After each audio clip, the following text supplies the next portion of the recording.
सीरा वस्सलातु वस्सलामु अला रसूलिही अरसलहु इलन्नासि काफ़्फ़तन बशीरन व नज़ीरा व अला आलिहि व अस्हाबिही कसीरन कसीरा अम्मा बअद फ़अऊज़ु बिल्लाहि मिनश शैतानिर रजीम बिस्मिल्लाहिर रहमानिर रहीम फ़क़द क़ालल्लाहु तबारक व तआला फ़िल क़ुरानिल मजीद वल फ़ुरक़ानिल हमीद क़ुल हातू बुरहानकुम इन कुन्तुम सादिक़ीन सदक़ल्लाहुल अलीयुल अज़ीम व सदक़ रसूलुहुन नबियुल करीम व नहनु अला ज़ालिका लमिनश शाहिदीन वल्हम्दुलिल्लाहि रब्बिल आलमीन।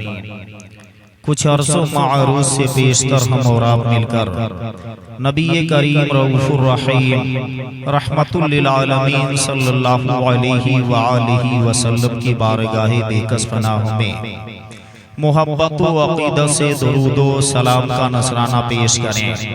पढ़िए सल्लल्लाहु अलैहि सय्यिदना मुहम्मद सल्लल्लाहु अलैहि व आलिहि वसल्लम। आला हज़रत अज़ीमुल बरकत अलैहि रहमा फरमाते हैं, मसराए चिश्तो बुखारा व इराक़ व अजमेर। शाने गौसे आज़म बयान करते हुए फरमाते हैं, मसराए चिश्तो बुखारा व इराक़ व अजमेर, कौन सी किश्त पे बरसा नहीं झाला तेरा, राज किस शहर में करते नहीं तेरे खुदाम, राज किस शहर में करते नहीं तेरे खुदाम, बाज किस नहर से लेता नहीं दरिया तेरा। और शाने गौसे आज़म बयान करते हुए आला हज़रत फरमाते हैं, जिसको ललकार दे आता हो तो उल्टा फिर जाए, जिसको ललकार दे आता हो तो उल्टा फिर जाए, जिसको चुमकार ले हिर फिर के वो तेरा तेरा, जिसको चुमकार ले हिर फिर के वो तेरा तेरा। और आला हजरत के भाई उस्ताद ज़मान मौलाना हसन अलैहि रहमा फरमाते हैं, मुझे फेर में नफ्से काफिर ने डाला, मुझे फेर में नफ्से काफिर ने डाला, बता जाइए रास्ता गौसे आज़म, खिला दे जो मुरझाई कलियां दिलों की, खिला दे जो मुरझाई कलियां दिलों की, चला कोई ऐसी हवा गौसे आज़म, चला कोई ऐसी हवा गौसे आज़म। अब पूर्वी ज़बान में दो शेर पेश करते हैं, अधर में पिया मोरी डोलत है नैया, अधर में पिया मोरी डोलत है नैया, कहूँ का से अपनी बता गौसे आज़म, विपत में कटी मोरी सगरी उमरिया, विपत में कटी मोरी सगरी उमरिया, करो मुँह पे अपनी दया गौसे आज़म, करो मुँह पे अपनी दया गौसे आज़म। और मक्ता में क्या कहते हैं, कहे किससे जाकर हसन अपने दिल की, कहे किससे जाकर हसन अपने दिल की, सुने कौन तेरे सिवा गौसे आज़म। और शहजादे आला हज़रत ताजदारे अहले सुन्नत सरकार मुफ्ती आज़म हिंद अलैहि रहमा फरमाते हैं, तेरा जलवा नूरे खुदा गौसे आज़म, तेरा जलवा नूरे खुदा गौसे आज़म, तेरा चेहरा ईमा फिसा गौसे आज़म, मुझे बेगुमा दे गुमा गौसे आज़म, मुझे बेगुमा दे गुमा गौसे आज़म, न पाऊं मैं अपना पता गौसे आज़म, न पाऊं मैं अपना पता गौसे आज़म, खुदी को मिटा दे खुदा से मिला दे, खुदी को मिटा दे खुदा से मिला दे, दे ऐसी फना व बका गौसे आज़म, दे ऐसी फना व बका गौसे आज़म। और मक्ता में फरमाते हैं, झलक रूए अनवर की अपनी दिखाकर, झलक रूए अनवर की अपनी दिखाकर, तू नूरी को नूरी बना गौसे आज़म, तू नूरी को नूरी बना गौसे आज़म। याद रहे मुसलमानों, ये महीना रबीउल सानी का महीना है, इस महीने की 11 तारीख को सरकार गौसे पाक रदी अल्लाह अन्हु का उर्स मनाया गया। वैसे तो शेख अब्दुल हक मुहद्दिस दहलवी अलैहि रहमा फरमाते हैं हुजूर गौसे आज़म रदी अल्लाह अन्हु की 2 तारीखें दुनिया में कसरत के साथ मनाई जाती हैं, 11 और 17। जबकि हुजूर गौसे आज़म रदी अल्लाह अन्हु की पैदाइश कब हो रही है तो 1 रमजानुल मुबारक बरोज जुमा 470 हिजरी और विसाल के तारीख में इख्तलाफ है 8, 10, 11 और 17 रबीउल सानी की 561 हिजरी गौसे आज़म रदी अल्लाह अन्हु की ज़ाहिरी जिंदगी 91 साल की रही। हुजूर गौसे आज़म रदी अल्लाह अन्हु मुल्क इराक शहर गीलान कस्बा नीफ में पैदा हुए। याद रहे मुसलमानों, उस शहर को गीलान भी कहा जाता और उसको जीलान भी कहा जाता, क्योंकि अरबी ज़बान में गाफ नहीं होता है, गाफ उर्दू ज़बान में होता है। तो उर्दू में उसको गीलान कहते हैं और अरबी में उसको जीलान कहते हैं। इस तरह हुजूर गौसे आज़म रदी अल्लाह अन्हु को गीलानी या जीलानी जो कुछ कहा जाए दुरुस्त है, जायज़ है। इलाका जीलान यानी जेल के बाशिंदों को आम तौर पर जेली कहा जाता है। खुद हुजूर गौसे आज़म क़सीदा गौसिया में अपने बारे में फरमाते हैं अनल जेलियो मोहीउद्दीनो इसमी, यानी मैं जेल का रहने वाला हूँ और मेरा नाम मोहीउद्दीन है। वह आलामी अला रासिल जिबाली, और मेरी असमत के झंडे पहाड़ों पर गड़े हुए हैं। तो याद रहे मुसलमानों, असल नाम क्या है तो आपका नाम अब्दुल कादिर जिलानी है, कुन्नियत अबू मोहम्मद है और लक़ब मोहीउद्दीन है। और आप आलम में गौसुल आज़म अब बड़े पीर साहब के नाम से मशहूर मारूफ हैं। हुजूर गौसे आज़म रदी अल्लाह अन्हु वालिद की जानिब से 11 वास्तों से और वालिदा की जानिब से 14 वास्तों से आपका सिलसिला नसब हजरत अली शेरे खुदा रदी अल्लाह अन्हु तक पहुँचता है। हुजूर गौसे आज़म रदी अल्लाह अन्हु के वालिद गिरामी का नाम हजरत सैयद अबू साले मूसा जंगी दोस्त। आप कहेंगे इतना लंबा नाम, तो याद रहे मुसलमानों, लक़ब जंगी दोस्त है, नाम मूसा है, कुन्नियत अबू साले है। तो पूरा जब जमा किया जाएगा तो नाम क्या हुआ, सैयद अबू साले मूसा जंगी दोस्त। आपकी वालिदा का नाम क्या तो उम्मुल खैर फातिमा, आपके नाना जान का नाम अब्दुल्लाह सोमई। हुजूर गौसे आज़म रदी अल्लाह अन्हु की 4 बीबियां थी और हुजूर गौसे आज़म रदी अल्लाह अन्हु की औलाद की तादाद तो 20 साहबजादे हुए और 29 साहबजादियां हुई, यानी गौसे आज़म की 49 औलादें हुई। आप सोच रहे होंगे ये सब मैं क्यों बता रहा हूँ, जबकि हजरत अली रदी अल्लाह अन्हु की मुख्तलिफ वक्तों में 9 बीबियां रही। पहली बीबी हजरत फातिमा रदी अल्लाह अन्हा 8 या 9 साल के बाद जब आपका विसाल हो गया तो उसके बाद हजरत मौलाए कायनात मुख्तलिफ वक्तों में 8 और औरतों से निकाह किए। इस तरह हजरत अली के 9 बीबियां हुई। आप हैरान ना होंगे कि 9 बीबियां कैसे, अल्लाह कुरान में फरमा रहा है सूरा निसा आयत नंबर 3 पारा नंबर 4 फन के हो माता बालकुम मिनन निसाई मसना व सुलासा व रुबा, तुम निकाह में लाओ जो औरतें तुम्हें खुश आए, पसंद आए, 2-2, 3-3 और 4-4। फाइन खिफ्तुम अल्लाह तादिलु फवाहिदा, लेकिन अगर तुम्हें डर लगे, खतरा लगे, अंदेशा लगे कि मैं 2 बीवी रख करके इंसाफ न कर पाऊंगा, तब 2 करके वबाल में न पड़ना, एक ही पर इक्तफा कर लेना। मालूम ये हुआ कि दूसरी कौन करेगा, तीसरी कौन करेगा, तो जिसके पास ताकत होगी, इंसाफ करने की सलाहियत होगी, इंसाफ करने की ताकत होगी, वही दूसरा करेगा। पूरी पहले बात समझ लेनी चाहिए और उसके बाद उस पर अमल करनी चाहिए। लोग ये कहना शुरू कर देते 4-4 कर सकते हैं, मगर याद रहे उसमें कंडीशन लगाया गया है, उसमें शराइत कायम किए गए हैं। अगर वो सारी बातें पाई जा रही है तब जाकर के दूसरा करेगा, तीसरा करेगा, चौथा करेगा। बैक वक्त में 4 से ज्यादा जमा नहीं कर सकता है। तो आप हैरान होंगे हजरत अली की 9 बीवियां। तो याद रहे मुसलमानों, ये मुख्तलिफ वक्तों में हजरत अली रज़ियल्लाहु अन्हु की 9 बीवियां और हजरत अली के कितने साहबजादे हुए? तो 15 साहबजादे हुए और 17 साहबजादियां हुई, यानी मौलाए कायनात की 32 औलादे हुई, गौसे आज़म की 49 औलादे हुई और इमाम हसन रज़ियल्लाहु अन्हु की मुख्तलिफ बीवियां थी और उनकी औलाद की तादाद कितनी है? तो 15 साहबजादे हुए और 8 साहबजादियां हुई, जबकि इमाम साहबी ने 12 बेटे का जिक्र किया है।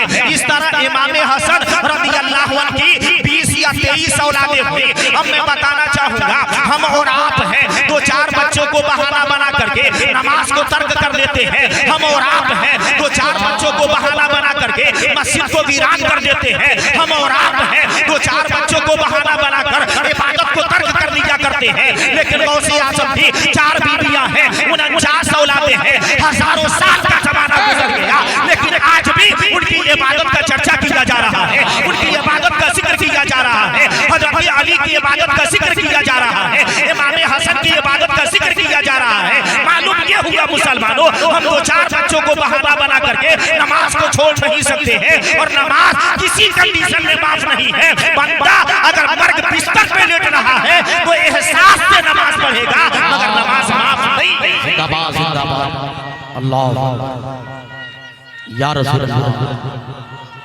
जिंदाबाद अल्लाह अकबर, जिंदाबाद सुभान अल्लाह। अब ये कि हजरत गौसे पाक रज़ियल्लाहु अन्हु का विसाल हुआ, आपकी नमाज़े जनाजा आपके साहबजादे हजरत अब्दुल वहाब अलैहिर्रहमा ने पढ़ाई और आपको रात में दफन किया गया मकामे बाबू सैफ। गौर से सुनिएगा, मैं इंशाअल्लाह इल्म के ताल्लुक से भी कलाम करूंगा। महीने की मुनासिबत से मैं आगाज किया हूं। अब ये कि हुजूर गौसे आज़म रज़ियल्लाहु अन्हु के पैदा हो जाने के तकरीबन गालिबन 60 साल के बाद, कितने साल? 60 साल के बाद हजरत ख्वाजा गरीब नवाज अलैहिर्रहमा की पैदाइश हुई 14 रजब 527 या 30 हिजरी मुल्के ईरान से सिस्तान सजजी में। और आपकी वफात कब हो रही है? तो 6 रजब 630 या 33 हिजरी मुल्के हिंदुस्तान सूबा राजस्थान शहर अजमेर शरीफ में हुजूर गरीब ख्वाजा गरीब नवाज अलैहिर्रहमा 9 साल की उम्र के थे, हाफिज़े कुरान हो चुके थे। जब 14 साल की उम्र के हुए, क्योंकि याद रहे मुसलमानों, यहाँ पर हुफ़ाज़ हज़रात की दस्तार होने वाली है, आप उसी में बैठे हुए हैं कि अल्लाह रसूल के फरमान को भी सुनेंगे, बुजुर्गाने दीन के अक़वाल को भी सुनेंगे। कहीं पर भी जलसे में जाया करें तो ये नियत कर लेकर के जाया करें, हम उलमाए कराम की ज़ियारत करेंगे, ये नियत लेकर के जाया करें, हम उलमा से कुरान और हदीस पाक को समाअत करेंगे और सिर्फ समाअत तक महदूद न रखेंगे, बल्कि समाअत करके उस पर अमल भी करने की कोशिश करेंगे। और मैं बताना ये चाहता हूँ, उलमा की ज़ियारत करना नुसरतुल मजालिस सफ़ा नंबर 67 पर है। हज़रत अल्लामा अब्दुर रहमान सफौरी अलैहिर्रहमा रिवायत नकल फरमाते हैं कि नबी करीम सल्लल्लाहु अलैहि वसल्लम ने फरमाया, मन सारा आलिमन, जिसने किसी आलिम की ज़ियारत की, फकअन्नमा सारनी, तो गोया उसने मेरी ज़ियारत की। वमन साफहा आलिमन, जो किसी आलिम से मुसाफहा किया, फकअन्नमा साफहनी, तो गोया उसने मुझसे मुसाफहा किया। वमन जालसा आलिमन, जो किसी आलिम की मजलिस में जाकर के बैठा, फकअन्नमा जालसनी, तो गोया वो मेरी मजलिस में बैठा। वमन जालसनी,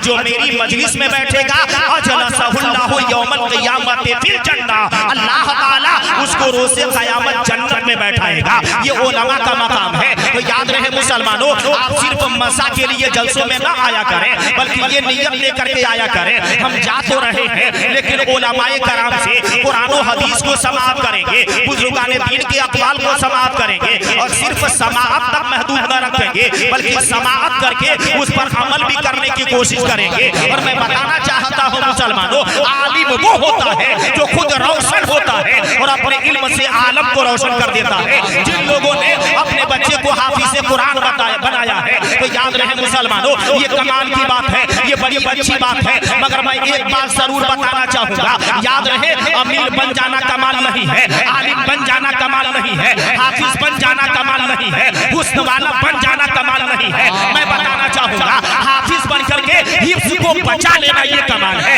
आलिम बन करके इल्म पे अमल कर लेना ये कमाल है, और हसीनो जमील बन करके नज़ाकत से बच जाना ये कमाल है, अमीर बन करके गुरूर और घमंड से बच जाना ये कमाल है। दौलत आ जाना कमाल नहीं है, दौलत के बाद अपने आप को गुरूर और अनानियत से बचा लिया ये कमाल है। जिंदाबाद जिंदाबाद सुभान अल्लाह।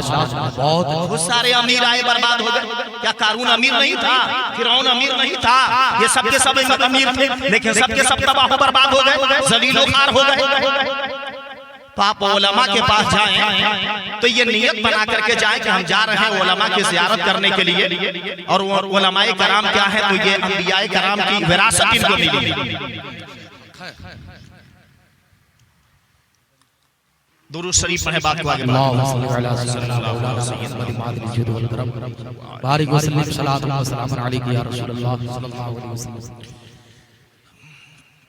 तो मैं बयान कर रहा था ये कि हजरत ख्वाजा गरीब नवाज अलैहिर्रहमा के वालिद गिरामी का नाम हजरत सैयद गियासुद्दीन हुसैनी अलैहिर्रहमा और वालिदा का नाम माहिनूर हसन।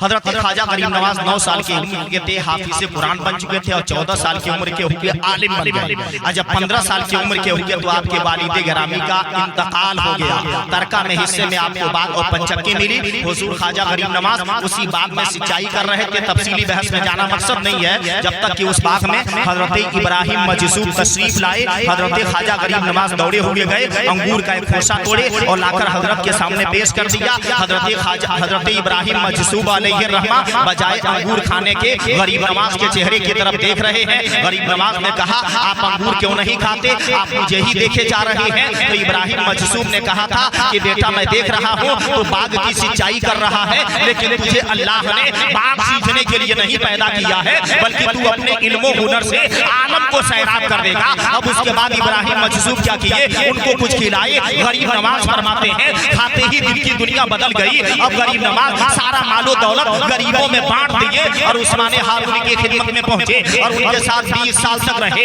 और 20 साल रहे मुसलमानों, हजरत उस्माने हारूनी के साथ 20 साल तक रहे। आप सूखी रोटी देते, गरीब नवाज उसे पानी में भिगो करके खा लिया करते थे। मुसलमानों, कामयाबी ऐसी नहीं मिलती है। हम चाहते हैं कुर्बानी न पेश करें, कामयाबी मिल जाए। हम चाहते हैं नमाज न पढ़े, सवाब मिल जाए। हम चाहते हैं हज न करें, सवाब मिल जाए। हम चाहते हैं ज़कात न दे, सवाब मिल जाए। हजरत ख्वाजा गरीब नवाज 20 साल तक उस्माने हारूनी के साथ साथ रहे और कुर्बानी पर कुर्बानी पेश करते रहे। और मैं बताना चाहूंगा, दुनिया का पहला इंसान हजरत आदम अलैहिस्सलाम आए, इस जमीन पर 300 साल तक रोते रहे। इतना रोए कि रवायतों में आता है, अगर सारे लोगों के आंसू इकट्ठे किए जाए तो हजरत आदम अलैहिस्सलाम के आंसुओं का मुकाबला नहीं कर सकते हैं। हजरत नूह अलैहिस्सलाम आए, आपका नाम नूह नहीं है, यहाँ पर उलमाए कराम तशरीफ फरमा है, आपका नाम अब्दुल गफ्फार या अब्दुल जब्बार। मगर इतना रोए कि रोने की वजह से आपका नाम ही नूह पड़ गया, यानी नोहा और गिरियासारी करने वाला। और आगे बढ़ते हैं, हजरत इब्राहिम अलैहिस्सलाम से अल्लाह रब्बुल इज्जत ने कुर्बानी लिया। आपको आग में छलांग लगाना पड़ा और सिर्फ इसी पर बस न हुआ, अल्लाह का हुक्म हुआ, अपने बीवी हाजरा और अपने बेटे इस्माइल को रेगिस्तान में छोड़कर चले आओ। इब्राहिम अलैहिस्सलाम कुर्बानी पेश किए और सिर्फ इसी पर बस नहीं हुआ, अल्लाह का हुक्म हुआ, अपने बेटे के गले पर तलवार चला दो। हजरत इब्राहिम अलैहिस्सलाम ने वो भी करके दिखाया। हजरत याकूब अलैहिस्सलाम से उनके बेटे यूसुफ को जुदा कर दिया गया और याकूब अलैहिस्सलाम रोते रोते नाबीना हो गए, अंधे हो गए। इस बात का जिक्र कुरान पाक में है। हजरत यूसुफ अलैहिस्सलाम पर बोहतान लगा करके आपको मिस्र में जेल की सलाखों में बंद कर दिया गया। और आगे बढ़ते हैं, हजरत सिद्दीक अकबर लोगों को समझाने गए थे तो लोग इतना मारे थे आपको कि आप तकरीबन 2 दिन तक बेहोश पड़े रहे। और तरीको आगे बढ़ाते हैं, हमारे नबी ताइफ के मैदान में गए थे और ताइफ के मैदान में काफिर इतनी पत्थर की बारिश किए थे कि सर से लेकर पांव तक मुस्तफा खून में सराबोर हो गए थे। हजरत इमाम हसन को कई मर्तबा शहर दिया गया और उसी कंडीशन में इमाम हसन दुनिया से रुखसत हो गए। हजरत इमाम हुसैन को करबला में जाना पड़ा और वहां जाने के बाद से आप कुर्बानी पर कुर्बानी पेश करते रहे। ये सारी बातें इस बात की दलालत कर रही है कि अल्लाह रब्बुल इज्जत जिससे कुर्बानी लेता है उसके मकाम को बुलंद करता है और अल्लाह उसी से कुर्बानी लेता है। महबूब बनाना चाहता है, अपना अजीज बनाना चाहता है। याद रहे मुसलमानों, मुस्तफा की बारगाह में नबी सल्लल्लाहु अलैहि वसल्लम की बीबी, मुसलमानों की मां हजरत आयशा जब बहुत महबूब हो गई तो अल्लाह ने फरमाया कि मेरे महबूब ने बना लिया, उन्हें करीब कर लिया है, तो अल्लाह भी उन्हें अपने करीब करेगा। अब उनके ऊपर बोहतान लगाया गया। अब बोहतान लगा देने के बाद से क्या हुआ, हजरत आयशा बोलना शुरू कर दी, कुर्बानी पर कुर्बानी पेश करती रही। तो अल्लाह रब्बुल इज्जत ने क्या किया, सूरह नूर को नाज़िल करके कयामत तक के लिए उनका तफसीर कुरान में करा दिया गया। बताइए जनाब मुसलमानों, अल्लाह रब्बुल इज्जत जिसको अपना महबूब बनाना चाहता है उसी से कुर्बानी ली जाती है। जिंदाबाद नारे तकबीर, नारे रिसालत, मसलके आला हजरत, जलसे दस्तारबंदी, नारे तकबीर, सुभान अल्लाह। हम तो चाहते हैं कि कुर्बानी न देनी पड़े, सिर्फ हम कामयाबी की मंजिल को फाइज पाएं। बहरहाल ये कि हजरत ख्वाजा गरीब नवाज अलैहि रहमा की दो बीबियां थी। पहली बीबी का नाम बीबी अस्मतुल्लाह और दूसरी बीबी का नाम बीबी उम्मतुल्लाह। आजकल ऐसा नाम बता दें इमाम साहब, आलिम साहब, तो लोग कहेंगे नहीं नहीं थोड़ा नमकीन नाम बताइए, साथ में नाम बताइए, अच्छा नाम बताइए, ये कैसा नाम है वगैरह वगैरह। अब हुआ क्या, मौलाना साहब ने बता दिया हुज़ैफा रख देना, अब्दुल्ला रख देना, अब्बास रख देना, नहीं नहीं अच्छा नहीं है, नमकीन टाइप नहीं है, अच्छा नहीं है, मीठा नहीं है वगैरह वगैरह। अब बाद में गए, जाने के बाद बच्चे की मोहब्बत में आकर के क्या किया, ये मुन्ना है, ये टुन्ना है, ये पप्पू है, ये चप्पू है, और इस तरह करके असल नाम गायब हो जाता है। जो नाम आप बना देते हैं प्यार में, तो आप तो प्यार से पुकारते हैं, बाद में वही नाम आपके लिए वबाल बन जाया करता है। ख्वाजा गरीब नवाज की पहली बीबी का नाम क्या है, बीबी उम्मतुल्लाह, और दूसरी बीबी का नाम बीबी अस्मतुल्लाह। बीबी उम्मतुल्लाह से दो साहबजादे और एक साहबजादी पैदा हुई। वो दो साहबजादे कौन, नंबर 1 हजरत ख्वाजा फखरुद्दीन अलैहि रहमा, नंबर 2 हजरत ख्वाजा हिसामुद्दीन अलैहि रहमा, और एक बेटी हुई बीबी हाफिजा जमाल। आपकी दूसरी बीबी बीबी अस्मतुल्लाह से सिर्फ एक साहबजादे हुए, हजरत ख्वाजा सियाउद्दीन अबू सईद अलैहि रहमा। हजरत ख्वाजा गरीब नवाज अलैहि रहमा के जब विसाल का वक्त करीब आया, आपने अपने मुरीदों से कहा हुजरा से बाहर निकल जाओ। आपके मुरीदीन हुजरा से बाहर निकल गए, आपने हुजरे को बंद किया। काफी देर के बाद से जब आपके अकीदतमंद हुजरे को खोलकर अंदर दाखिल हुए तो क्या देख रहे हैं, हजरत ख्वाजा गरीब नवाज अलैहि रहमा का विसाल हो चुका है। और गरीब नवाज की पेशानी पर यह इबारत लिखी है, हबीबुल्लाह, अल्लाह का हबीब माता मुंतकिल हो गया, दुनिया से रुखसत हो गया, फी हुब्बिल्लाह, अल्लाह की मोहब्बत में हजरत ख्वाजा गरीब नवाज अलैहि रहमा को अजमेर शरीफ में दफन किया गया। अब मुसलमानों में बताना चाहता हूँ कि आप लोगों ने ये समाप्त किया हुजूर गौसे आज़म के बारे में और सुल्तानुल हिंद हजरत ख्वाजा गरीब नवाज अलैहि रहमा के बारे में, और आपने ये भी समाप्त किया कि हुजूर गौसे आज़म रज़ियल्लाहु अन्हु। मुसलमानों, हुजूर गौसे आज़म जब पैदा हुए उसके 60 साल के बाद से हजरत ख्वाजा गरीब नवाज अलैहि रहमा पैदा हुए। और जब मैं मुसलमानों हजरत ख्वाजा गरीब नवाज अजमेर में कब आए तो आप समाप्त कर लें 7 मुहर्रम 561 हिजरी को हजरत ख्वाजा गरीब नवाज अजमेर शरीफ तशरीफ लाए। और जब अजमेर आ गए गरीब नवाज, उसके 3 महीने के बाद 11 रबीउल सानी 561 हिजरी में गौसे पाक का बगदाद में इंतकाल हुआ। यानी गरीब नवाज यहाँ आ चुके थे। गरीब नवाज का जमाना गौसे आज़म का जमाना एक ही जमाने में है। मुसलमानों की अलग बात है कि उम्र में कमी ज्यादती है। अब मैं बताना ये चाहूंगा सिलसिला नक्शबंदिया की अभी अभी आप लोग समाप्त कर रहे थे कि यहाँ पर पीर तरीकत रहबर ज़ाहिर शरीयत अहमद रसा साहब किबला नक्शबंदी तशरीफ लाने वाले हैं। मैं बता दूं मुसलमानों, नक्शबंद सिलसिला नक्शबंदिया के मुर्शिदे आज़म हजरत ख्वाजा बहाउद्दीन नक्शबंद अलैहि रहमा गौसे आज़म के विसाल फरमाने के 156 साल के बाद पैदा हुए। गरीब नवाज के विसाल फरमाने के 90 साल के बाद पैदा हुए। अभी मैं इनके बारे में तबसरा करूंगा। मखज़नुल कादिरिया में है हजरत हसन अस्करी अलैहि रहमा। ये कब के बुजुर्ग हैं? हजरत हसन अस्करी अलैहि रहमा तो गालिबन अभी गौसे आज़म को पैदा होने में 300-400 साल का जमाना बाकी है। उस वक्त के बुजुर्ग हैं हजरत हसन अस्करी अलैहि रहमा। मखज़नुल कादिरिया में लिखा है हजरत हसन अस्करी अलैहि रहमा के जब विसाल का वक्त करीब आया, आपने अपने अकीदतमंदों से फरमाया कि जाओ जाकर के हजरत मारूफ करखी को बुला करके लाओ। लोग गए और मारूफ करखी अलैहि रहमा को बुला करके लाए। जब उनको बुला करके लाया गया तो हजरत हसन अस्करी ने अपना जुब्बा दिया मारूफ करकी को, देने के बाद से कहा ये ले लो, ये रख लो अमानत के तौर पर। तो मारूफ करकी अलैहिर्रहमान ने कहा था ये बताइए कि मैं ये जुब्बा करूंगा क्या? तो हजरत हसन अस्करी कहते हैं 5वीं सदी के आखिर में अल्लाह का एक मुकर्रम बंदा पैदा होगा जिसका नाम अब्दुल कादिर होगा, लक़ब मुहीउद्दीन होगा, आसमां की बुलंदी पर अपनी कुर्सी लगाएगा। एक के बाद दिगरे करन वादा करने ये मेरा जुब्बा उस तक पहुंचा दिया जाए। मारूफ करके वो जुब्बा अमानत के तौर पर रख लिए। जब उनके विसाल का वक्त करीब आया आपने अपने अकीदतमंदों से कहा जाओ जाकर के जुनैद बगदादी को बुला कर लाओ। जब जुनैद बगदादी को बुला कर लाया गया तो ये जुब्बा उनके हवाले कर दिया गया। अब एक के बाद दिगरे करन वादा करने नस्लन वादा नस्लीन ये जुब्बा हुजूर गौसे आजम को 497 हिजरी में मिला, जबकि गौसे आजम की उम्र 27 साल की थी। नबी के दूसरे खलीफा जब फारूक आजम ईमान लाए तो उनकी उम्र 27 साल की थी।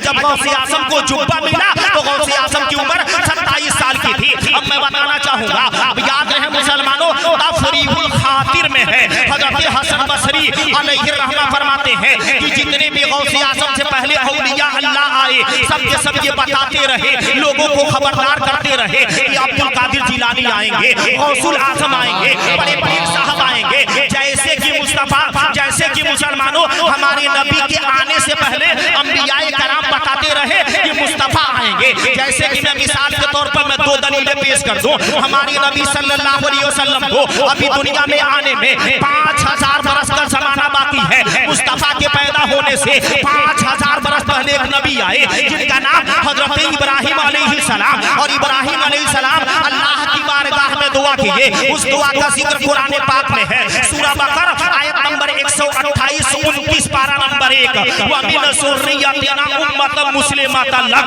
हजरत इब्राहिम अलैहिस्सलाम दुआ किए, खुदाया मेरी औलाद में हमेशा एक मोमिन जमात रहे, कभी भी मोमिन जमात का सिलसिला ना टूटे। रब्बना वबअस फीहिम रसूलन मिनहुम, और ऐ मेरे मौला उसी मोमिन जमात में नबी आखिरी ज़मां मोहम्मद को पैदा फरमा दे। ये कौन दुआ किए थे मुस्तफा जाने रहमत के बारे में? तो 5000 बरस पहले हजरत इब्राहिम अलैहिस्सलाम दुआ किए। मुसलमानों नबी के पैदाइश के बारे में अब मैं बता दूं, मिलादुन नबी विलादत मौलूद, तो मिलाद के माने भी पैदाइश, मौलूद के माने भी पैदाइश, विलादत के माने भी पैदाइश। तो इन सब के माने क्या होते हैं? पैदाइश। तो मिलादुन नबी के माने नबी की पैदाइश। अब कोई कहे कि नबी की पैदाइश मनानी चाहिए, कहाँ है? तो कुरान में है। अभी मुस्तफा पैदा नहीं हुए हैं, 5000 बरस पहले इब्राहिम अलैहिस्सलाम मुस्तफा की पैदाइश का जिक्र कर रहे हैं। पता चला जाहिल लोग हैं, कुरान को पढ़ते हैं लेकिन समझते नहीं है।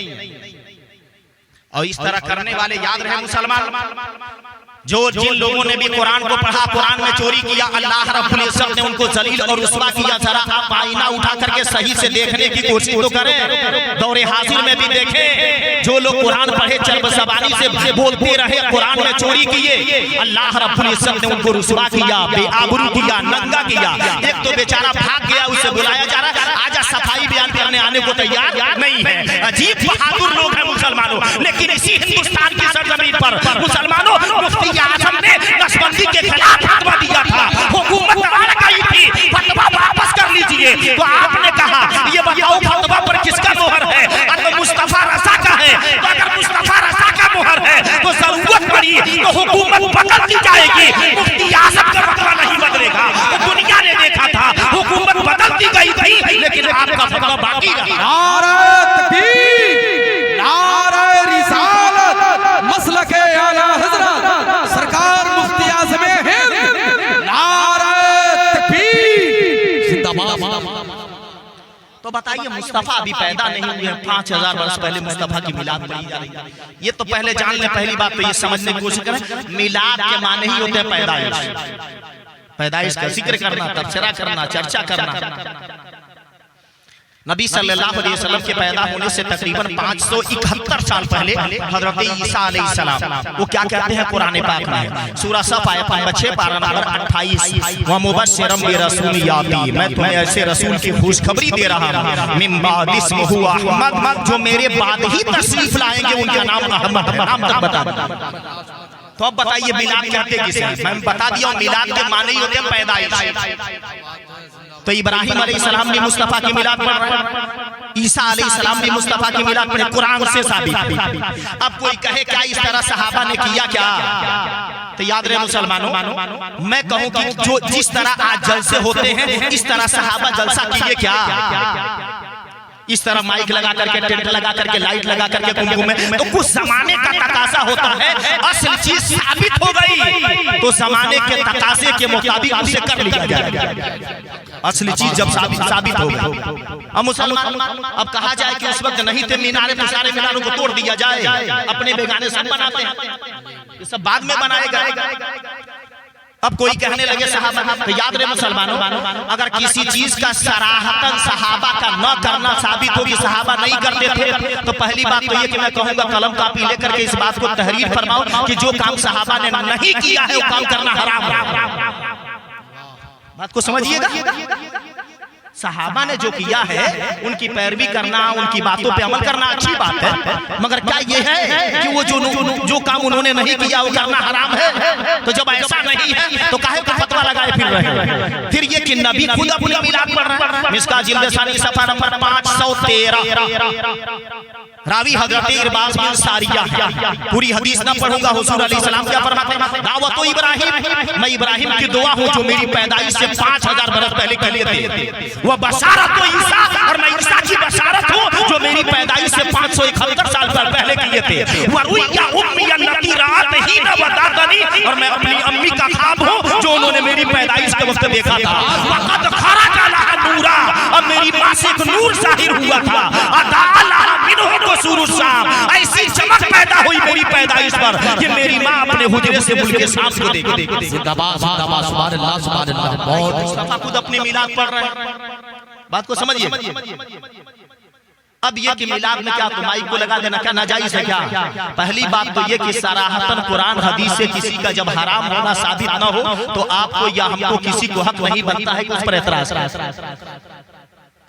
तो बहरहाल ये हमारी ये बहस नहीं थी, ये मैं ज़िम्नन इसलिए पेश किया कि जैसे मुस्तफा के पैदा होने से पहले अंबिया बताते रहे रसूल आज़म आएंगे, वैसे ही तफरीहुल खातिर में हसन बसरी क्या फरमाते हैं कि गौसे आज़म के पैदा होने से पहले औलिया बताते रहे गौसे आज़म आएंगे। जिंदाबाद जिंदाबाद, सुभान अल्लाह सुभान। क्योंकि मुसलमानों वो रसूल आज़म है और अब्दुल कादिर जिलानी गौसुल आज़म है, तो बताते रहे।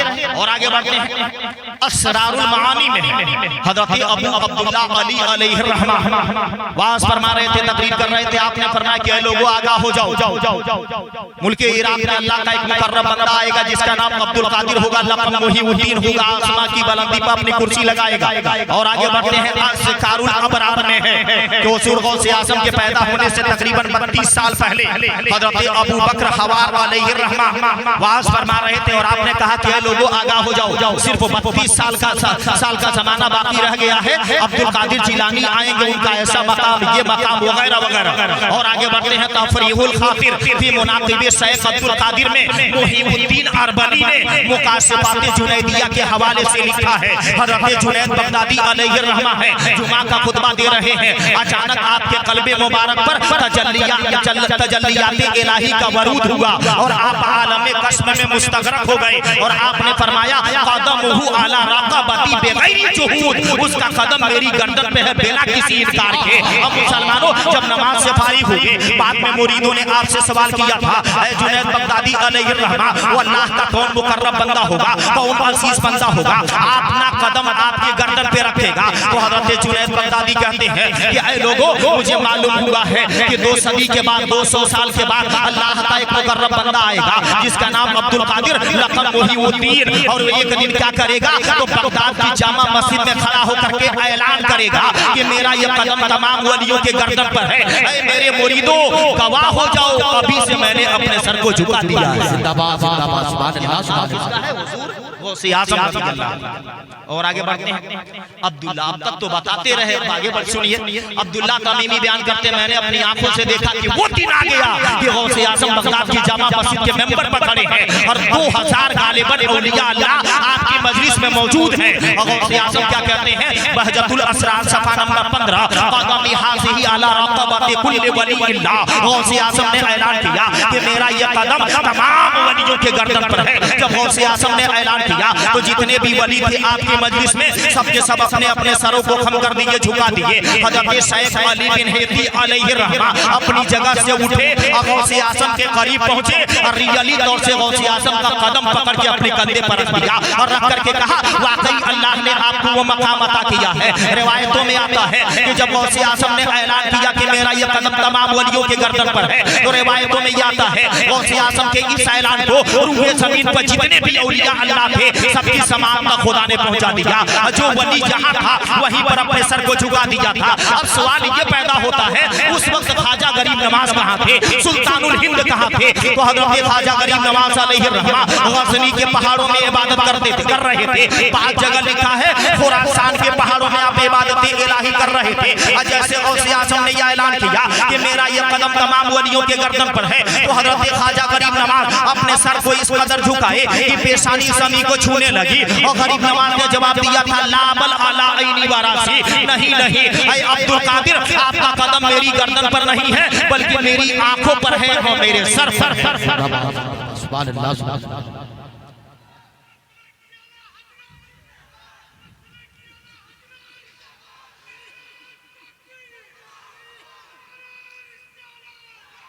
नारे तकबीर, नारे रिसालत, मसलके आला हज़रत, उलमाए अहले सुन्नत, हुज़ूर शैखुल आलम, जानिशीने हुज़ूर शैखुल मशाइख़, जानिशीने हुज़ूर शैखुल मशाइख़ हज़रत अल्लामा अहमद रज़ा खान साहब क़िबला नक्शबंदी, हुज़ूर पीर तरीक़त, नारे तकबीर, नारे रिसालत।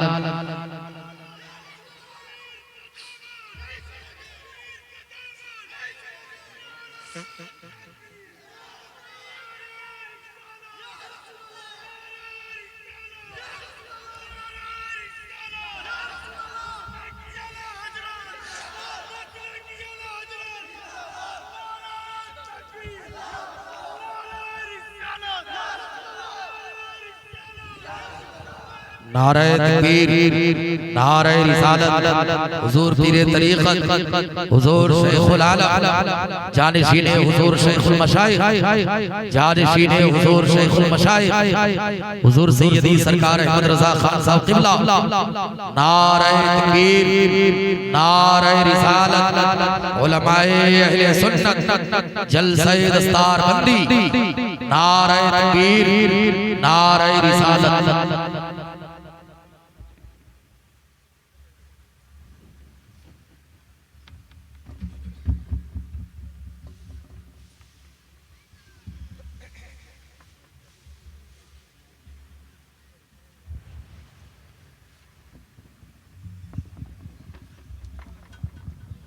एक बार बुजुर्ग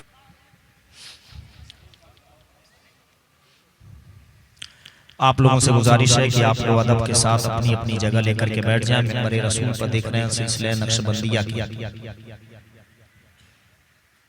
चश्मो चिराग हजरत अल्लामा मौलाना अहमद रज़ा खान नक्शबंदी तशरीफ फरमा है।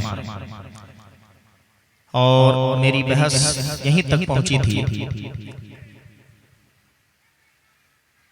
कि हुज़ूर गौसे आज़म रज़ियल्लाहु अन्हु ने जो ये ऐलान फरमाया, हज़रत जुनैद बगदादी कहते हैं कि मैंने अपने सर को उनके लिए खम कर दिया। हज़रत सुल्तानुल हिंद हज़रत ख्वाजा गरीब नवाज ने क्या कहा था, लाबल अलाइनी वरासी, नहीं नहीं ए अब्दुल कादिर, आपका कदम तो मेरी आंखों पर है और मेरे सर पर है। तो मैंने आप लोगों को बताया कि गौसे आज़म रज़ियल्लाहु अन्हु के विसाल फरमाने के गालिबन 156 साल के बाद और गरीब नवाज के विसाल फरमाने के गालिबन 90 साल के बाद सिलसिले नक्शबंदिया के मुर्शिद आज़म हज़रत ख्वाजा बहाउद्दीन नक्शबंद अलैहि रहमा पैदा हुए।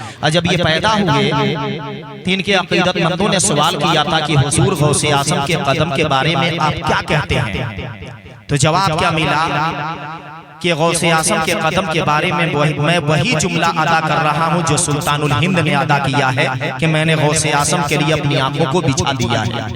तो ये मकाम मर्तबा हुजूर गौसे आजम रज़ी अल्लाह अन्हु का है। जब आला हजरत से पूछा गया तो आला हजरत क्या कहते हैं, जिनकी मेंबर बनी गर्दने औलिया, जिनकी मेंबर बनी गर्दने औलिया, उस कदम की करामत पे लाखों सलाम। गौसे आजम इमाम मुद्दका वन्नुका, जलवाए शान कुदरत पे लाखों सलाम। दूसरे मकाम पे आला हजरत कहते हैं, वाह क्या मर्तबा ऐ गौस है बाला तेरा, ऊंचे ऊंचों के सरों से कदम आला तेरा, सर भला कोई क्या जाने कि है कैसा तेरा, औलिया मलते हैं आंखें वो है तलवा तेरा।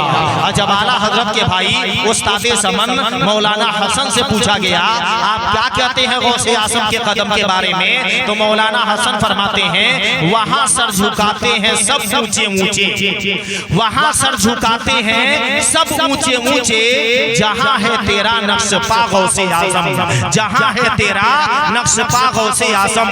जब शहजादे आला हजरत ताजदारी अहले सुन्नत सरकार मुफ्ती आजम हिंद से पूछा गया, आप क्या कहते हैं, मुफ्ती आजम कहते हैं, मुझसे क्या पूछ रहे हो कि मैं गौसे आजम के बारे में क्या कह रहा हूँ, जबकि गरीब नवाज ने अपनी आंखों को बिछा दिया, अपने सर को बिछा दिया। अब उसके बाद से मुफ्ती आजम कहते हैं, ये दिल ये जिगर है, ये आंखें ये सर है, ये दिल ये जिगर है, ये आंखें ये सर है, जहां चाहो रखो कदम गौसे आजम, जहां चाहो रखो कदम गौसे आजम। कदम क्यों लिया औलिया ने सरों पर, कदम क्यों लिया औलिया ने सरों पर, तुम ही जानो इसके हिकम गौसे आजम, तुम ही जानो इसके हिकम गौसे आजम। तो ये मकाम मर्तबा किसको मिला है, हुजूर गौसे आजम रज़ी अल्लाह अन्हु को मिला है। और बहस को आगे बढ़ाते हैं, क़लाइदुल जवाहिर में है कि हुजूर गौसे आजम रज़ी अल्लाह अन्हु एक मर्तबा वाज फरमा रहे थे, तकरीर कर रहे थे, और अचानक क्या हुआ, अपनी बात को रोक देते हैं, मुनक़ता कर देते हैं, और गौसे आजम हवा में परवाज करने लगे।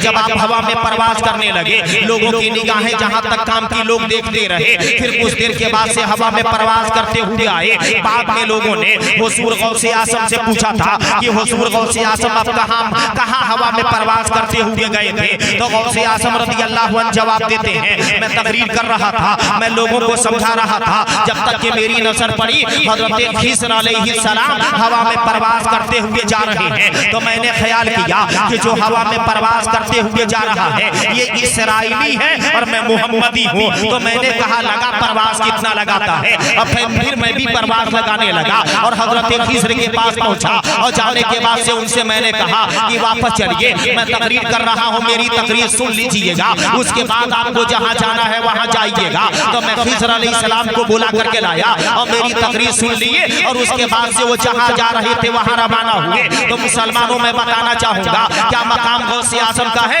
ये तो हज़रत खिज़र बताएंगे, क्या मकाम गौसे आजम का है ये तो हसन अस्करी बताएंगे, क्या मकाम गौसे आजम का है ये तो मारूफ करकी बताएंगे, क्या मकाम गौसे आजम का है ये तो सुल्तानुल हिंद बताएंगे, क्या मकाम गौसे आजम का है ये तो शेख बहाउद्दीन नक्शबंद बताएंगे, औलिया अल्लाह बताएंगे कि गौसे आजम को क्या मकाम मिला है। याद रहे मुसलमानों, आला हज़रत इसकी तर्जमानी करते हैं, शुक्र के जोश में, यानी जो नशे में है, शुक्र के जोश में जो है वो तुझे क्या जाने, खिज़र के होश से पूछे कोई रुतबा तेरा, खिज़र के होश से पूछे कोई रुतबा तेरा।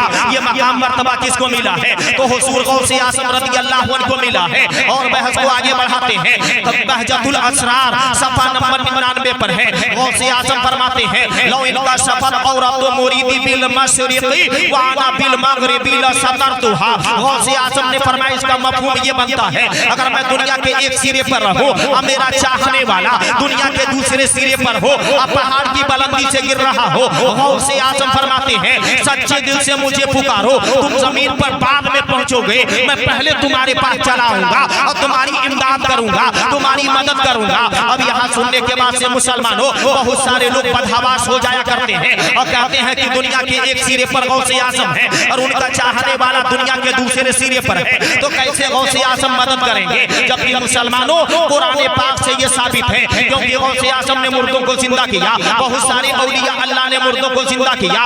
गौसे आजम इस तरह का ऐलान करते हैं और बहुत सारे लोग सवाल करते हैं, क्या बंदा मुर्दों को जिंदा कर देगा? क्या बंदा दुनिया के एक सिरे पर खड़ा रहेगा और दूसरे सिरे वाले की मदद करेगा? जबकि दुनिया आज इतनी तरक्की कर चुकी है कि दो साथी दुनिया के दो सिरे पर हो तो इस तरह बात करते हैं जैसे आमने सामने कर रहे हैं। जब साइंस को खुदा ने यहाँ तक पहुँचा दिया है तो अल्लाह वालों का मकाम कितना अरबा वाला होगा, बेहतर वाला होगा। मगर मुसलमानों, अगर इंसान जिंदा कर दे मुर्दे को तो इस पर हैरत आ रही है और लोगों के नजदीक कयामत कायम हो जा रही है। मगर ये बात कुरान से साबित है कि मुसलमानों जो अल्लाह के नबी होते हैं और जो अल्लाह के वली होते हैं, अल्लाह उनको मजबूर बेबस नहीं बल्कि उनको इख्तियार दे करके भेजता है, पावर दे करके भेजता है। अगर उन्हीं के पास इख्तियार नहीं होगा तो अपनी नबूवत को साबित कैसे करेंगे? अगर उन्हीं के पास इख्तियार नहीं होगा तो अपने विलायत का चर्चा कैसे कराएंगे? तो मुसलमानों, इस बात को समझने की कोशिश करें कि बंदा जिंदा कर देता है मुर्दों को। कुरान से ये बात साबित है। सूरह आले इमरान आयत नंबर 49 पारा नंबर 3, अन्नी अखलुकु लकुम मिन अत्तीनी कहय्यति तैरी। हजरत ईसा अलैहिस्सलाम क्या किए तो मिट्टी लिए और मिट्टी को गूंथे और गूंथने के बाद से परिंदे की शक्ल सूरत बना दिए। अब बना करके क्या किए? फानफुकु फी, उसमें फूंक मार दिया। फयकुनु तैरन बिइज़्निल्लाह, फौरन वो परिंदा बन करके उड़ने लगा। लोग देख करके हैरान हो गए। तो ईसा अलैहिस्सलाम ने फरमाया, हैरान होने की जरूरत नहीं, व उबरिउल अकमह, ऐसे अंधे को लाओ जो पैदा ही अंधा हुआ हो, मैं उसे अखियारा बना दूंगा। जब मादरजात अंधे को लाया गया तो ईसा अलैहिस्सलाम ने उसे अखियारा बना दिया। कौम के लोग हैरान हुए। आपने फरमाया हैरान होने की जरूरत नहीं है, वल अबरसा, कोढ़ियों को लेकर के आओ, मैं कोढ़ियों को भी अच्छा कर दूंगा। जब लाया गया तो आपने उन्हें भी अच्छा करके दिखाया। कौम के लोग हैरान हुए। आपने फरमाया हैरान होने की जरूरत नहीं, वो हय्युल मौता बिइज़्निल्लाह, मुर्दे को लाओ, मैं उसे भी जिंदा कर दूंगा। मुसलमानों, ये सब काम किसने किया? तो हजरत ईसा अलैहिस्सलाम ने किया। अब कोई कहने लगे सारे नबी वली इकट्ठे हो जाए तो एक मक्खी नहीं बना सकते हैं, तो पता चला वो बंदा जाहिल है और लाख नमाज पढ़ने के बाद भी वो ईमान वाला नहीं है, क्योंकि अल्लाह के फरमान के खिलाफ बोल रहा है, अल्लाह के फरमान के खिलाफ बकवास कर रहा है। अब बहुत सारे लोग कहते हैं, अब मुसलमानों, हो सकता है कोई ये कह दे कि ये तो काम नबी ने किया। बात को समझिएगा। हालांकि ये तो मानना पड़ेगा ना, तो अब वो फार्मूला कहाँ चला गया? सारे के सारे वली इकट्ठे हो जाए, औलिया अंबिया इकट्ठे हो जाए तो मक्खी नहीं बना सकते। तो ये जहालत वाली बोली बोलना बंद कर दो, क्योंकि नबी भी इंसान ही होता है, नबी भी इंसान ही होता है। और ईसा अलैहिस्सलाम ने ये सब करके दिखाया। गौसे आज़म कहते हैं एक सिरे पर दुनिया के रहूं और मेरा चाहने वाला दूसरे सिरे पर हो, मैं उसकी इमदाद फरमाता हूं। अब यहाँ पर लोगों को हैरत होती है, ये कैसे हो सकता है? जबकि ये बात कुरान पाक से भी मैं साबित कर रहा हूँ करामत, क्योंकि तफसीली बहस में ना जाऊंगा। सिर्फ इतना मैं पेश कर दूं कि हजरत सुलेमान अलैहिस्सलाम अपने वक्त के बादशाह भी और नबी भी, अपने वक्त के बादशाह भी और नबी भी। हजरत सुलेमान अलैहिस्सलाम ने अपना दरबार लगवाए कहाँ? मुल्क शाम में। आपके दरबार में इंसान और जिन्नात दोनों आपके दरबार में हाजिर थे। और जो आपका दरबार लगा था मुल्क शाम में, तो दाई जानिब आपके स्टेज के दाई जानिब 5000 सोने की कुर्सियां, अब बाई जानिब भी 5000 सोने की कुर्सियां। ऐसा दरबार कायम करवाए। ये मुसलमानों, कयामत तक दोबारा वैसा दरबार कोई कायम नहीं कर सकता है जो आपने करके वहां पर किया था, कायम किया था मुल्क शाम में। और जब आप दरबार लगवा दिए तो होगा ये कि तफसीली बहस में मैंने मना कर दिया कि नहीं जा सकता, काफी वक्त लगेगा। बिलकिस क्या थी? तो यमन की शहजादी थी, यमन की हुक्मरान थी और आग की पुजारी थी, आग की पूजा किया करती थी। वो बिलकिस क्या करती है? मुसलमानों वहां से चल देती है अपने घोड़े पर सवार होकर के, किधर? मुल्क शाम सुलेमान अलैहिस्सलाम की जानिब कि मैं चल करके देखूं वो नबी है, अगर नबी होगी तो उनकी बात मान लूंगी। इससे पीछे एक काफी लंबी चौड़ी बहस है। वो घोड़े पर सवार होकर के बड़ी तेजी से मुल्क यमन से चलती थी, किधर? मुल्क शाम, हजरत सुलेमान अलैहिस्सलाम के दरबार की जानिब। और सुलेमान अलैहिस्सलाम यहाँ दरबार लगवा रहे। याद रहे जो सड़कें निकली थी, बयान किया जाता है 6 मील दूर तक सुलेमान अलैहिस्सलाम सड़कों को सोने का बनवा दिया। बताओ कौन दरबार ऐसा कायम करवाएगा? क्यों? ताकि वो आए बिलकिस तो आकर के जान जाए जिसकी इतनी बड़ी शानो शौकत है उसको हम तोहफा क्या देंगे, उस शर्म से पानी पानी हो जाए। बात को समझिए। इस तरह आप दरबार कायम करवाए। अब ये कि बिल्किस वहां से चल दिए, हुदहुद आकर के ये खबर दिया तो सुलेमान अलैहिस्सलाम अपने दरबार में ऐलान करते हैं। ये बात याद रहे कि बिल्किस का जो तख्त था 80 गज लंबा, 40 गज चौड़ा, 30 गज ऊंचा, 7 घर के अंदर बंद था। हर घर का बड़ा बड़ा गेट दरवाजा था जो बादशाहों के किले हुआ करते हैं। और कितना बड़ा दरवाजा था आप अंदाजा लगा सकते हैं। हर दरवाजे पर हजारों सिपाही खड़े थे, परिंदा पर नहीं मार सकता था। उसी तख्त पे बैठ करके बिल्किस हुक्म सुनाया करती थी। अब बताइए वो इतना भारी भरकम था, 2-4 हजार लोग लगे तो कांधे से उठा पाए। अब फिर एक मुल्क से दूसरे मुल्क में लाना महीनों दिन लग जाएगा। अब फिर ये कि परिंदा पर नहीं मार सकता, इतनी हिफाजत से रखा गया। सुलेमान अलैहिस्सलाम यहाँ दरबार उनके सामने जो कायम किए थे ऐलान करते हैं। सूरह नमल आयत नंबर 38 पारा नंबर 19 क़ाल या अय्युहल मलऊ अय्युकुम यातीनी बिअरशिहा क़ब्ल अन यातूनी मुस्लिमीन। हज़रत सुलेमान अलैहिस्सलाम ने कहा, ए मेरे दरबारियों, तुम में से कौन है जो मुल्क शाम से मुल्क यमन जाए अब बिल्किस का तख्त उठा करके लाए, बिल्किस को फर्माबरदार होने से पहले, मुती होने से पहले। आप जब अपने दरबार में ऐलान किए तो आपने ये सुन लिया है भारी भरकम कितना बड़ा वो तख्त। जब आप ऐलान किए अपने दरबार में तो आपके दरबार में इंसान सब थे। जब आप ऐलान करते हैं तो उसके बाद से हुआ कौन, तैयार कौन हुआ? सूरह नमल आयत नंबर 39 पारा नंबर 19 क़ाल इफ़रीतुम मिनल जिन्नी, एक बहुत बड़ा खबीस जिन बोला, अना आतिका बिही, कि मैं वो तख्त उठा लाऊंगा क़ब्ल अन तक़ूम मिन मक़ामिक, आपका दरबार खत्म होने से पहले।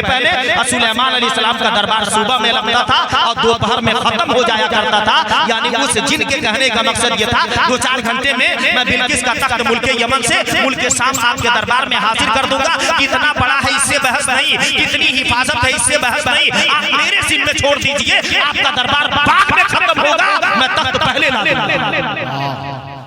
अब इससे अंदाजा लगाएं कि जिनको अल्लाह ने कितना पावर दिया। होना तो ये चाहिए था कि सुलेमान अलैहिस्सलाम हुक्म दे देते कि नहीं ठीक है जाओ लेकर के आओ, मगर नहीं। क्योंकि हम लोग का अकीदा है कि जो नबी होते हैं वो अल्लाह की अता से गैब का इल्म रखते हैं। हजरत सुलेमान अलैहिस्सलाम ये देख रहे थे कि मेरे दरबार में मेरा उम्मती बैठा है जो इससे पहले ला गया। तो समझिए, आपने फरमाया कि नहीं मैं इससे भी जल्दी मंगवाना चाहता। अब कौन खड़ा हुआ तो याद रहे मुसलमानों, अब सुलेमान अलैहिस्सलाम के उम्मत का वली खड़ा हुआ। मैं गौसे आज़म का जिक्र कर रहा था। आइए मुसलमानों, सुलेमान अलैहिस्सलाम के उम्मत का वली खड़ा हुआ। और ये बात अच्छी तरह से याद रहे, जिस एतबार का नबी होगा उसी एतबार के उसके उम्मत के वली। अब ये कि कौन खड़ा हुआ? आसिफ इब्ने बरकिया, उसका नाम बताया जाता है। आसिफ खड़ा होने के बाद से बोला कि मैं औलाद दूंगा। सूरह नमल आयत नंबर 40 पारा नंबर 19 क़ाल लज़िंदहु इल्मुम मिनल किताब। अब वो खड़ा हुआ जिसके पास किताब का इल्म था। पता चला जाहिल वली नहीं होता है, वली आलिम ही बात है। जिंदाबाद। जाहिल वली नहीं होता है, वली क्या होता है? आलिम ही होता है। अब फतहुर रिबाती मवाइसे हुजूर गौसे आज़म सफ़ा 158 मजलिस 22 में 22वीं तकरीर जो गौसे आज़म कर रहे हैं उसी का मैं टुकड़ा पेश कर दे रहा हूँ। सुन लीजिए वली कौन होता है। गौसे आज़म फरमाते हैं, इस साहब बाबल कुलूब, अहले दिल की सोहबत इख्तियार कर, ऐसे के करीब में जाकर बैठ जिसके दिल में खशियत इलाही हो, मोहब्बत रसूल हो, उसका दिल कीना से दूर हो, हसद से दूर हो, तासुब से दूर हो, खुदा के करीब हो। ऐसे बंदे के करीब हो जाता है। इस साहब अरबाबल कुलूब, अहले दिल की सोहबत इख्तियार कर, हत्ता तसीरा लाका कल्बुन, ताकि तू भी साहिबे दिल हो जाए, ताकि तेरा भी दिल रोशन हो जाए, ताकि तेरा भी दिल मुनव्वर हो जाए। ला बुद्दा लाका मिन शेख, तेरे लिए ऐसे शेख की जरूरत है, तेरे लिए ऐसे पीर की जरूरत है, तेरे लिए ऐसे मर्दे बाकमाल की जरूरत है। हकीमिन बेआमिलिन हुक्मिल्लाह, जो अल्लाह के हुक्म पर अमल करने वाला हो। यानी पीर ऐसा हो जो अल्लाह के हुक्म पे अमल करता हो, अपने नफ्स पे अमल न करता। बात को समझिएगा। नफ्स पे अमल करने वाले तो सूरह मरियम आयत नंबर 59 पारा नंबर 16 वत्तबाउस शहवात, जो अपने नफ्स की गुलामी करेगा, जो अपने नफ्स की पैरवी करेगा, जो अपने नफ्स का ताबेदार हो जाएगा, फसौफ यल्कौना गय्या, वो करीब जहन्नम की उस वादी में डाला जाएगा जिसका नाम गई। पता ये चला कि नफ्स की गुलामी करने वाला कभी वली नहीं हो सकता है, नफ्स की गुलामी करने वाला कभी अल्लाह का मुकर्रब नहीं हो सकता है, नफ्स की ताबेदारी करने वाला कभी अल्लाह का खास नहीं हो सकता है। अल्लाह का महबूब वो होता है जो अपने नफ्स को कुचल देता है, जो अपने नफ्स को मार देता है, जो अपने ख्वाहिश को मार देता है। और मुसलमानों, हम कहते हैं आला हजरत के मानने वाले हैं, आला हजरत सदियों पहले ये पैगाम दे गए, रज़ा नफ्स दुश्मन है, दम में ना आना। ऐ रज़ा कभी नफ्स के दम में ना आना, ऐ रज़ा कभी नफ्स के बहकावे में ना आना, ऐ रज़ा कभी नफ्स के चक्कर में ना पड़ना। इसलिए कि जो नफ्स की गुलामी किया कारून तबाह बर्बाद हो गया, फिरौन नफ्स की गुलामी किया जलीलो खार हो गया, यजीद नफ्स की गुलामी किया रुस्वा हो गया। पता ये चला कभी नफ्स की गुलामी करने वाला आबाद नहीं होता है। दायमी कामयाबी चाहते हो तो नफ्स को कुचल करके शरीयत के ताबेदार बन जाओ। सुभान अल्लाह। और याद रहे, हम समझ रहे हैं कि हम दुनिया में आए हैं मौज मस्ती करने। आला हजरत क्या कहते हैं, फिक्रे मास बदबला होले माद जांचा, फिक्रे मास बदबला, ऐश की फिक्र करना बुरी बला है, होले माद जांचा, जितना गुलछर्रे उड़ाना है उड़ा ले, तू वहीं जाएगा जहां से तू आया है, कोई बचा नहीं सकता है। लाखों बला में फंसने को रूह बदन में आई क्यों? आला हजरत क्या कहते हैं, लाखों बला में फंसने को रूह बदन में आई क्यों? बचपना कैसे गुजारे, जवानी कैसे गुजारे, बाप के साथ रवैया कैसा था, माँ के साथ रवैया कैसा था, पड़ोसियों का ख्याल तुमने किस तरह किया है, और तुम अपने दोस्तों का ख्याल किस तरह करते थे। अब मुसलमानों पूरी जिंदगी का हिसाब किताब लिया जाएगा। अल्लाह कुरान पाक में इरशाद फरमा रहा है, सूरह ज़िलज़ाल आयत नंबर 4 पारा नंबर 30, यौम तुहद्दिसु अख़बारहा, कल क़यामत के दिन तो पूरी जिंदगी का अखबार खोल करके रख दिया जाएगा।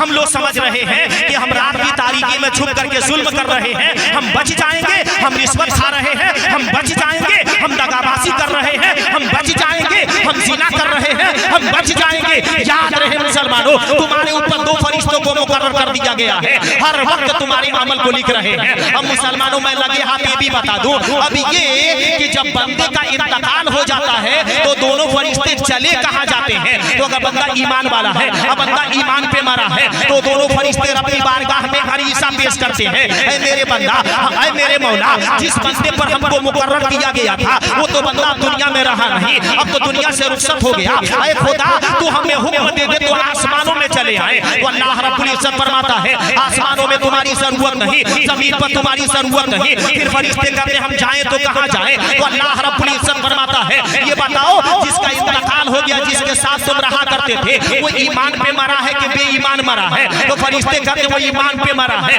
वो नेक था, परहेजगार था, दीनदार था, आबिद था, जाहिद था। अल्लाह फरमाता है जब वो ईमान पे मरा है तो पता लगाओ कहाँ दफन किया गया है, उसके सिरहाने खड़े हो जाओ और क़यामत तक उसके लिए दुआएं मग़फ़िरत करते रहो। ये चला मुसलमान, हम लोग समझ रहे हैं कि हम जो कुछ कर रहे हैं करके निकल जाएंगे, इतना आसानी से नहीं निकलेंगे। फिक्रे माश बदबला होले माद जागुसा, लाखों बला में फंसने को रूह बदन में आई। और याद रहे मुसलमानों, जो ज़िना वाला मसला है, बड़े बड़े लोग झाड़ झूड़ करके इसमें मुलव्विस हैं।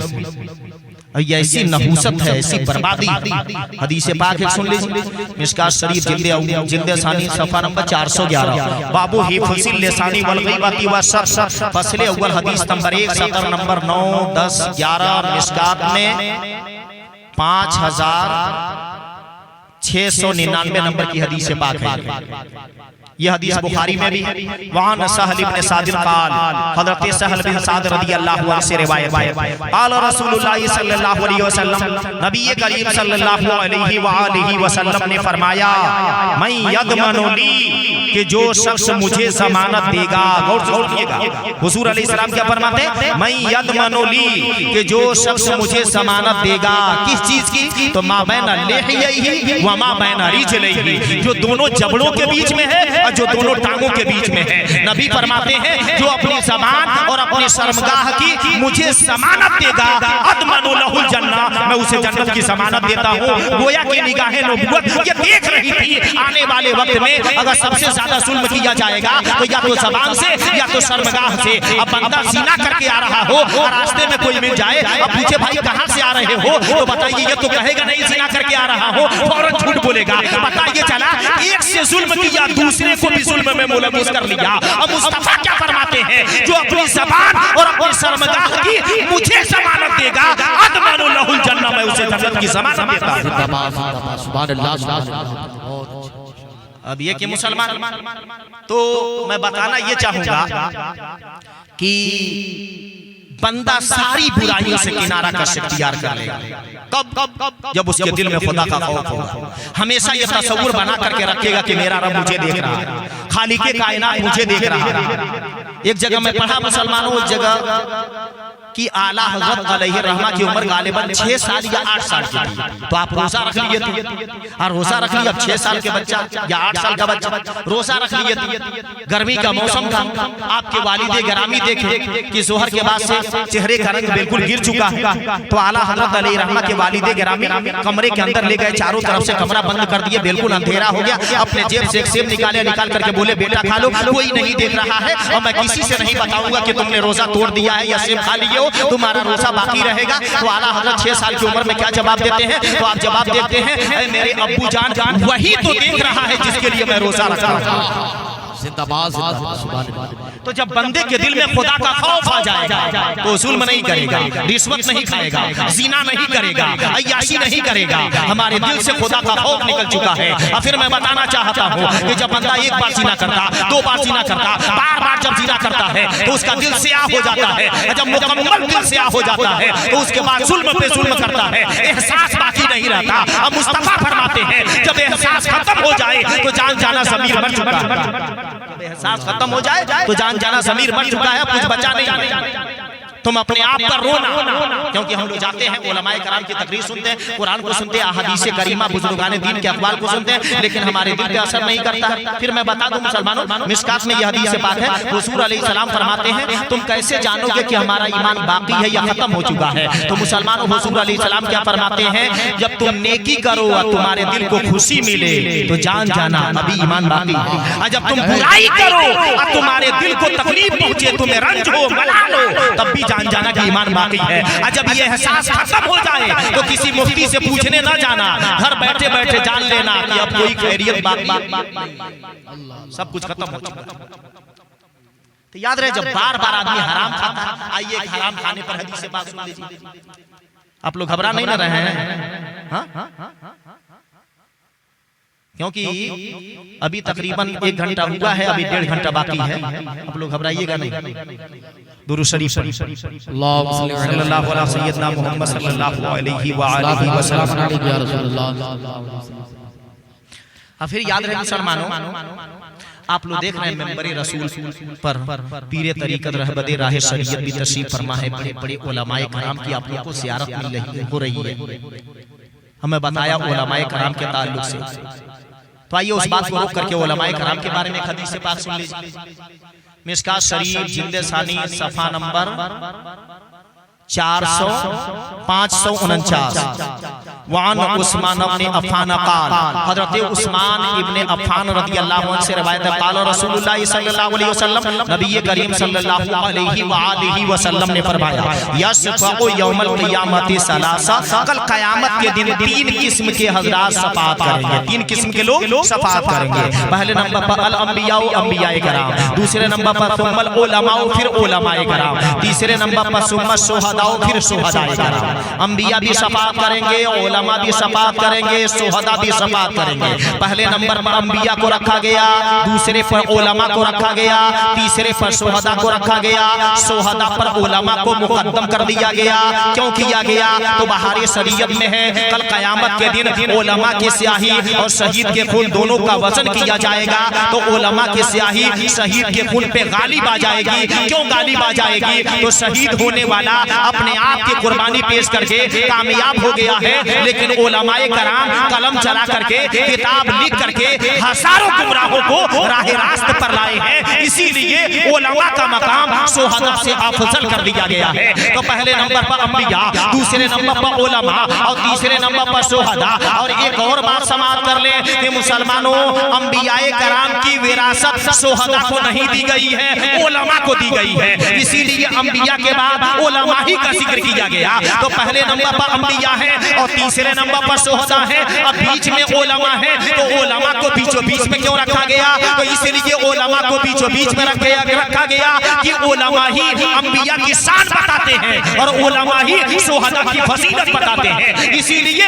उलमा को बीच में रखा गया। तो याद रहे मुसलमानों, उलमाए कराम का मकाम अरफा वाला है, बेहतर वाला है। जब आप उलमा के करीब हो तो करीब होने के बाद से जाकर कुछ न कुछ मसले मसाइल पूछना चाहिए, ताकि जब सवाल करेंगे तो दीन के बारे में बताना शुरू हो जाएंगे। और जब शुरू हो जाएंगे तो उन्हें भी सवाब मिलेगा और जितने लोग वहां होंगे सबके सब सवाब के मुस्तहिक बनते रहेंगे।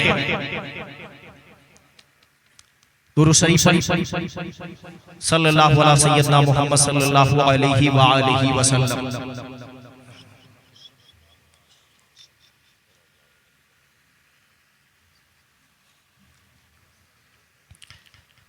तो मैं बयान कर रहा था, बता रहा था ये कि हराम गिज़ा खाने के बारे में।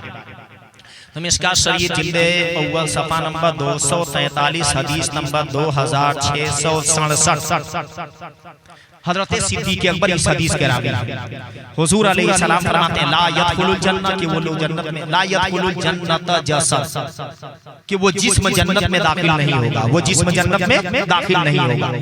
गुज़िया बिल हराम, जिसका खून और गोश्त हराम पैसे से तैयार हुआ है, वो जिस्म जन्नत में दाखिल नहीं होगा। तो अब आदमी गौर करे कि कौन हराम खाया है, अपने बच्चों को खिला रहा है, क्योंकि मुस्तफा जाने रहमत सल्लल्लाहु अलैहि वसल्लम फरमाते हैं कि जिसका गोश्त और खून हराम पैसे से तैयार हो, वो जिस्म जन्नत में नहीं दाखिल होगा। तो मैं कहना चाहूंगा कि खुद भी हम लोग हलाल खाएं और अपने बच्चों को भी हलाल खिलाएं। अगर ऐसा आप करेंगे कि खुद भी हलाल खाएंगे और अपने बच्चों को भी हलाल खिलाएंगे, तो कल क़यामत के दिन भी वबाल से बचे रहेंगे और आप भी जन्नत के हकदार बनेंगे और अपनी नस्लों को भी जन्नत का हकदार बना देंगे। क्योंकि मुस्तफा ने फरमाया कि जिसका गोश्त और खून हराम पैसे से तैयार होगा, वो इसी बात का हकदार है कि उसे जहन्नम में दाखिल किया जाए।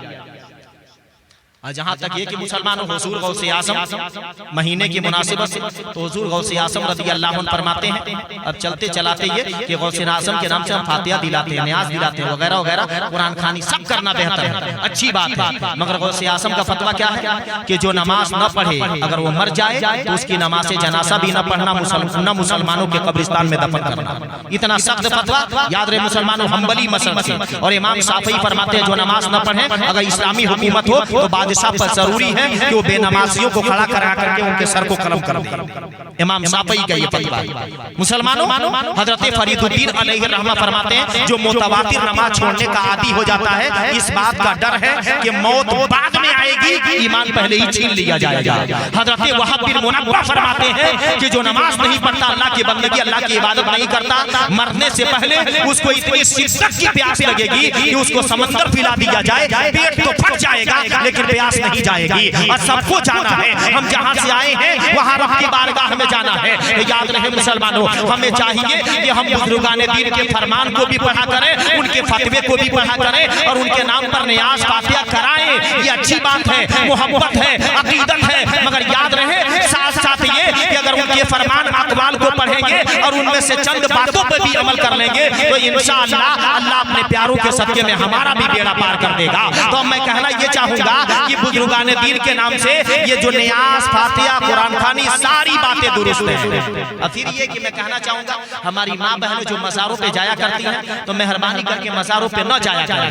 आप घर बैठ करके गौसे आज़म के नाम से मन्नत माने कि हमारा ये काम बन जाएगा तो इंशाअल्लाह हम 10 सिपारा पढ़कर उनके नाम पर इसाल कर देंगे। हमारा ये काम बन जाएगा तो मदरसे के 10 बच्चों को बुला करके खाना बनाकर उनको खिलवा देंगे। याद रहे तो बुजुर्गाने दीन उससे ज्यादा खुश होंगे जो आप लोग जाकर के वहां किया करती हैं, क्योंकि याद रहे मुसलमानों मना किया गया। मिस्काह जिल्दी अव्वल सफा नंबर 154 पर है लअना सव्वारातिल क़ुबूर। हुजूर अलैहि सलाम फरमाते हैं उन औरतों पे लानत है जो कब्रों की ज़ियारत किया करती हैं।